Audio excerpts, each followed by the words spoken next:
With the PS Vita in dire straits in North America, players are looking for Sony to deliver a care package in the form of some much-needed software. Perhaps the most anticipated of the bunch is Soul Sacrifice, the first offering from Keiji Inafune since his abrupt departure from Capcom. The game quickly turned heads largely due to its name, but don't be fooled by the title or the dark aesthetic.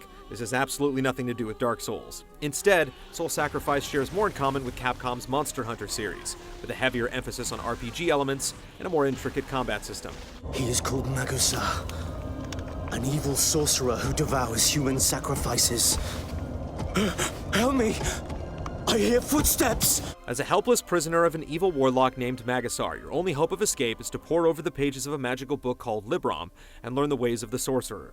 By reliving the memories of the book's author, you'll gain the insight and power to challenge Magasar, but discovering the truth might come at a high price. You met Magasar, I presume. In keeping with the story structure, Soul Sacrifice is logically broken up into chapters held within the pages of a living, breathing book. Each step in your linear progression consists of a single mission confined to a small battle arena. You can go back and replay any completed chapter as many times as you like, but the environments get a bit repetitive. Secondary missions help diversify the experience, letting you simply build up your character or unlock new companions to join your cause, often involving stories more interesting than you'll find in the main narrative. There's no shortage of sorcerous trials in Soul Sacrifice, but the labors don't always feel worth doing. Too many tasks feel tedious, requiring you to kill X amount of random monsters or gather Y amount of random materials. The world that plays host to your endless battle may look otherworldly and fantastic, but couldn't be more mundane in its construction.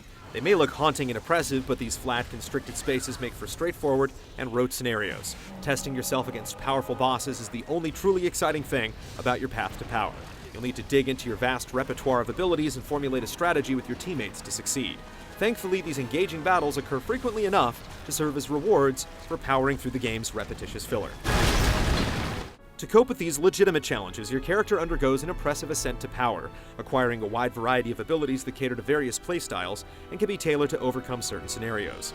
You can fuse together existing skills to create new ones, or use collected arcane materials to enhance them. There's also a system to improve your attributes by placing sigils earned in combat on your arm, letting you emphasize different attributes or elemental strengths. Combine this with a super ability known as a Black Rite, and you have a very deep battle system. The dark arts require more commitment than simply set it and forget it, and everything comes with some limitation or price.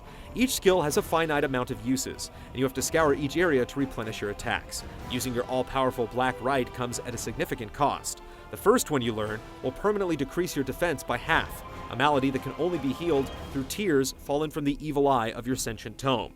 It's somewhat rare to see a book cry, so it's possible to be stuck with a negative effect for some time, upping the risk factor.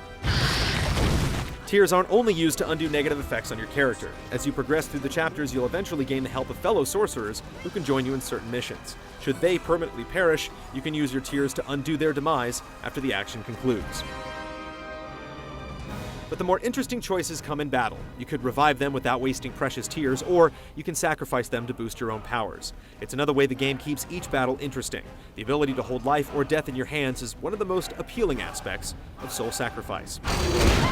The mechanic also directly impacts how your character levels up. When you vanquish an enemy in battle, you have the option to save or sacrifice its soul. Depending on your choice, you'll gain experience towards leveling up your offensive or defensive capabilities. However, other than improving your character's stats, it doesn't feel like there's a serious consequence to picking one option over the other. It's a slightly different story once you head into the game's local or online multiplayer modes. Working with human players makes the game much more exciting, but there are several caveats to consider. First, you can only tackle secondary missions. The main story is off limits. Second, Soul Sacrifice utilizes the dreaded online pass, so if you don't have access to a new copy, you're going to have to pony up the extra cash to play online. Finally, the multiplayer component is locked out until you complete the lengthy opening chapter, so you'll have to be patient. Your patience is tested perhaps too often in Soul Sacrifice. The pacing feels too slow through most of the early goings, and it's not until you've offered several hours and no small quantity of blood that the storytelling finally awakens to move with some purpose. The narrative ends up intriguing, but the storybook presentation doesn't deliver much impact. At least the game's soundtrack is excellent, giving a sense of drama to both fast-moving battles and ominous, slow-spoken dialogue scenes.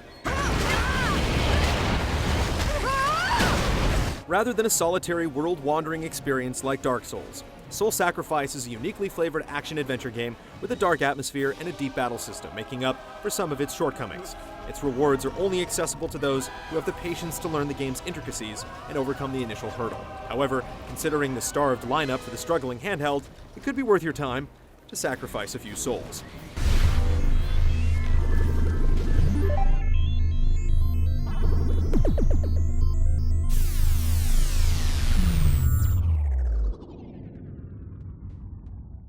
See all of our shows and game reviews now on the brand new GT app on Xbox Live, and the GT Originals iOS app too.